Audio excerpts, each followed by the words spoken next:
ಅಷ್ಟು ಸುಲಭವಾಗಿ ಸೋಲೋನಲ್ಲ. ಅವನು ಕೋರ್ಟಲ್ಲಿ ಕೇಸ್ ಗೆದ್ದೇ ಗೆಲ್ತಾನೆ. ಈ ಕೇಸು ಕೋರ್ಟ್ ಮೆಟ್ಲೊತ್ತವರೆಗೂ ನಾನು ಬಿಡ್ಬೇಕಲ್ಲ ಮಾವ. ಅವಾಗ ತಾನೇ ಸೋಲೋ ಗೆಲ್ಲೋ ಮಾತು. ಮತ್ತೆ ಅದಕ್ಕೆ ಮುಂಚೆನೆ ಅದಕ್ಕೇನು ಅರ್ಜುನ್ ಒಂದು ಮಾಡ್ತೀನಿ. ಅರ್ಜುನ್ದೇನು ತಪ್ಪಿಲ್ಲ ಅಂತ ಪ್ರೂವ್ ಮಾಡ್ತೀನಿ. ಅಲ್ಲಪ್ಪ ಕರ್ಣ, ಎಲ್ಲ ಸಾಕ್ಷಿಗಳು ವಿಡಿಯೋಗಳು ಅವನು ತಪ್ಪು ಮಾಡಿದಾನೆ ಅಂತಾನೆ ಹೇಳ್ತಾ ಇದೆ. ಮತ್ತೆ ನೀನ್ ಹೇಗೆ ಪ್ರೂವ್ ಮಾಡ್ತೀಯಾ? ಕಣ್ಣಿಗೆ ಕಾಣೋ ಸುಳ್ಳೇ ಬೇರೆ, ಕಾಣದೇ ಇರೋ ಸತ್ಯನೇ ಬೇರೆ. ಆ ಸತ್ಯನ ನಾವು ಕಂಡಿಡಿಬೇಕು. ಅದೇಗೆ? ಮೊದಲು ಈ ಸಮಸ್ಯೆಗೆ ಮೂಲ ಕಾರಣ ಏನು, ಎಲ್ಲಿಂದ ಶುರುವಾಯ್ತು, ಯಾರಿಂದ ಶುರುವಾಯ್ತು ಅನ್ನೋದನ್ನ ತಿಳ್ಕೋಬೇಕು. ಯಾರಿಂದ? ಇದೆಲ್ಲ ಶುರುವಾಗಿದ್ದು ಆ ಮೀರಾ ಎಂಟ್ರಿಯಿಂದ. ಹೌದಲ್ವಾ?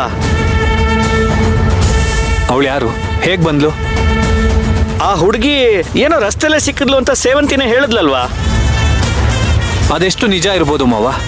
ಅದು ಆಕಸ್ಮಿಕನ ಅಥವಾ ಬೇರೆ ಯಾರಾದ್ರೂ ಅವಳನ್ನ ಪ್ಲಾಂಟ್ ಮಾಡಿದಾರ? ಇದ್ರೂ ಇರ್ಬೋದಪ್ಪ. ಈಗಿನ ಕಾಲದಲ್ಲಿ ಯಾರು ನಂಬಕ್ಕಾಗಲ್ಲ. ಅವರಿಬ್ರು ಸಂಬಂಧ ಮುರಿದೋಗೋದಕ್ಕೆ ಮೇನ್ ರೀಸನ್ ಅಂದ್ರೆ ಹೋಟೆಲಲ್ಲಿ ನಡೆದಿದ್ದ ಘಟನೆ. ಅದು ಹೇಗಾಯ್ತು? ಅದು ನಿಜವಾಗ್ಲೂ ಆಕಸ್ಮಿಕನ ಅಥವಾ ಬೇರೆ ಯಾರಾದ್ರೂ ಪ್ಲಾನ್ ಮಾಡಿದ್ದ?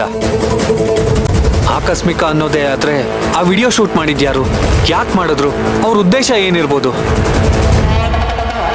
ಅರ್ಜುನ್ ಮೀರಾ ಅಲ್ಲೆಲ್ಲೋ ಹೋಟೆಲಲ್ಲಿ ಉಳ್ಕೊಂಡ್ರೆ ಇನ್ಯಾರೋ ಹೋಗಿ ಯಾಕೆ ವಿಡಿಯೋ ಶೂಟ್ ಮಾಡ್ತಾರೆ, ವಿಡಿಯೋನ ವೈರಲ್ ಮಾಡ್ತಾರೆ ಅಂದ್ರೆ ಏನ್ ಅರ್ಥ? ಹೀಗಾಗತ್ತೆ ಅಂತ ಮುಂಚೆನೆ ಯಾರಿಗಾದ್ರೂ ಗೊತ್ತಿತ್ತಾ, ಇಲ್ಲ ಯಾರಾದ್ರೂ ಇದನ್ನ ಪ್ಲಾನ್ ಮಾಡಿದ್ರಾ?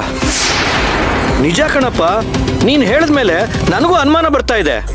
ಆ ಮೀರಾ ಅರ್ಜುನ್ ಅಸಿಸ್ಟೆಂಟ್ ಆಗಿ ಬಂದಾಗ್ಲಿಂದ ಅದಕ್ಕೆ ಮತ್ತೆ ಅರ್ಜುನ್ ಜೀವನದಲ್ಲಿ ನೆಮ್ಮದಿನೇ ಇಲ್ದಾಗಿದೆ. ಆ ಮೀರಾ ಮೂಲ ಏನನ್ನೋದನ್ನು ಕೂಡ ನಾವು ಕಂಡಿಡ್ಕೋಬೇಕು. ಅದನ್ನೆಲ್ಲ ಕ್ಲಿಯರ್ ಮಾಡ್ಕೊಂಡ್ರೆ ಅರ್ಜುನ್ ಮತ್ತೆ ಅದಕ್ಕೆ ಮಧ್ಯ ಇರೋ ಸಮಸ್ಯೆ 100% ಕ್ಲಿಯರ್ ಆಗತ್ತೆ. ಅಯ್ಯೋ, ಎಲ್ಲ ಗೋಜಲ್ ಆಗ್ಬಿಟ್ಟಿದೆ. ಹೇಗ್ ಕಂಡಿಡಿಯೋದು? ನಾನು ಕಂಡಿಡಿತೀನಿ ಮಾವ.